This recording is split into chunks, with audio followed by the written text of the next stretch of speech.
Hello and welcome to Mountaineer Preppers. I am West Virginia Mountain Man, and today we're going to be doing a video about how to make a DIY version of the Mini Inferno. And for you guys out there who don't know what a Mini Inferno is, it's basically a pad that will help you start a fire really easily. And I'm going to show you how this works and give you a couple DIY tips on how to make these. They're really inexpensive. They're really easy to make. It took me probably about an hour to make these. And I made a whole bunch of them all at one sitting, all at one time. And it was just something that was a good DIY, project to do. Put them in a little Ziploc bag and you're good to go, So let's go ahead and take a look at it and see what it's about. Basically, it's a pad that you can start a fire with, and it's really reliable in the fact that it can be submerged in water. It can be, tossed in your backpack. You don't have to do too much preparation for it. You don't have to worry about it getting wet, which is really a good thing if you're out on the trail or if you're backpacking or hiking. You can take one of these pads and drop it, submerge it in water, and let it soak as much water as you possibly can. It'll just float there and you're good to go. You see it, just drop it off there.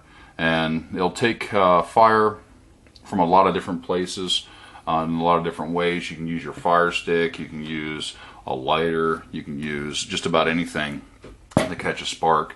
And just take it and just pull those, so you see those fibers. And I'm just going to use a little bit here today just to show you what it's about. There's little fibers.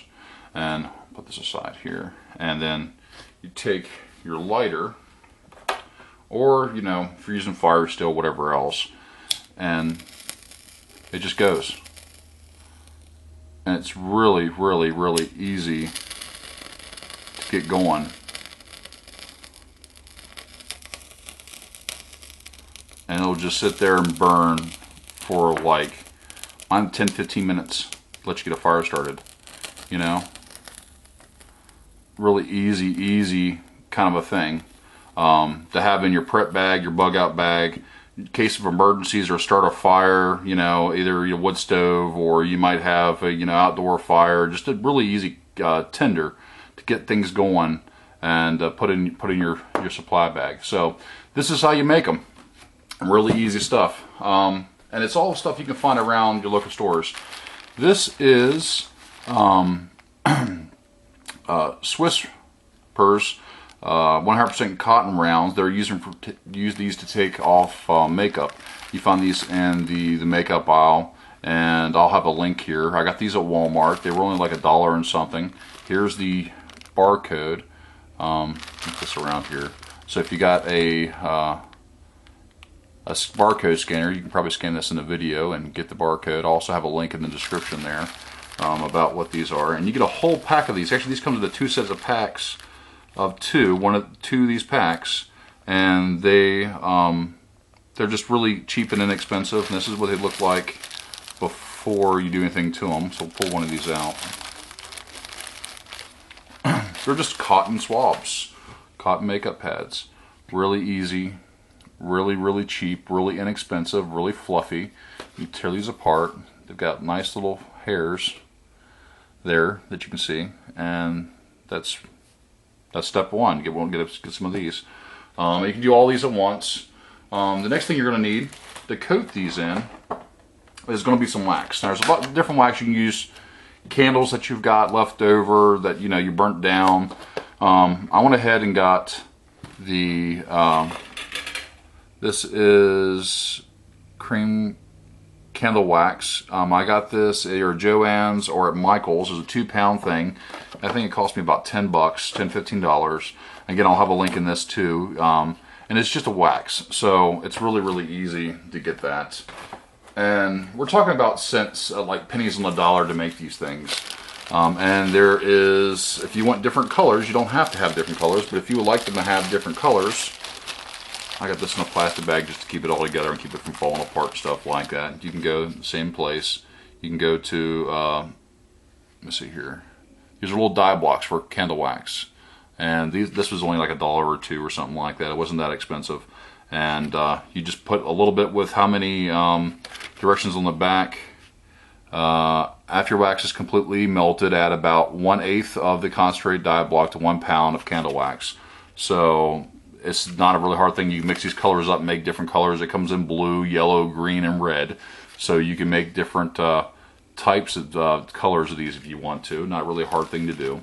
So what you're going to do is you're going to take your wax, you're going to find out how many you want to make, and you're going to use enough wax just to coat it.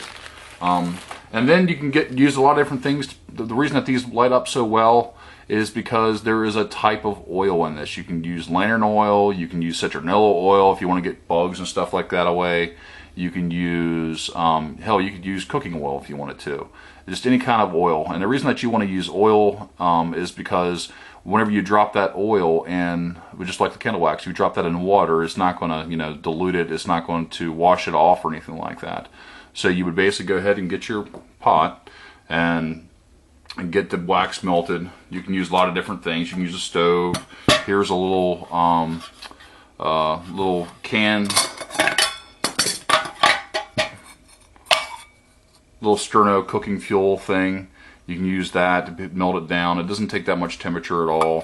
Here's a little stuff that I used here before to melt the whole thing down. Once you get the wax melted, you want to go ahead and apply whatever type of oil that you want to use. Just citronella oil, your torch oil, tiki torch oil, vegetable oil, whatever. Tiki torch oil works a lot better than the vegetable oil because it doesn't smoke as much, and it smells a lot nicer, especially when I use the citronella oil. You soak these in the citronella oil, you squeeze as much out as you possibly can of that tiki torch oil, and then you go ahead and take these right here, you get your pot and you dunk these in your pot of whatever you're setting, your candle wax, and you let these set out. And you can use little metal mesh, you can use wax paper, you can use a lot of different things to set these on top of, and when you're done, you end up with something like this. And these things are fantastic for setting up fires around your camp. The starting fires, if you really need a fire really badly and you really wet kind of tender stuff, you need a long time to use it, you can use these. You can use a part of these, you can use a whole thing. You can just put these in a plastic bag, you can use a metal case. I like plastic better because it keeps the wax and the oils and stuff like in there, a little bit better. And you can just throw these in your back sack. You don't have to have all these. I just have a whole bunch of extra, and I made all these probably for less than, I'll probably say less than $5. I've got all these, and there's like 50 or 60 of these pads in this container here, so you can make these really easily, really cheaply. It doesn't take a whole lot of time to make them, and it's just another really cool thing to have in your bug out bag or your backpack, or just something to set up fire, so you know that you've got, instead of having to look a whole lot for a whole lot of really small tinder or feather sticks or anything like that. This is something just really easy that you can go do, so anyway, this has been West Virginia Mountain Nan for Mountaineer Preppers. We hope that you enjoy the video, and if you like this video, just go ahead and subscribe and check out our Facebook page. We'll have a link there to our Facebook page, and we've also got a meetup group that we'll be going out and getting our gear out and trying all these little things out. And thanks again for watching our videos, and have a great day.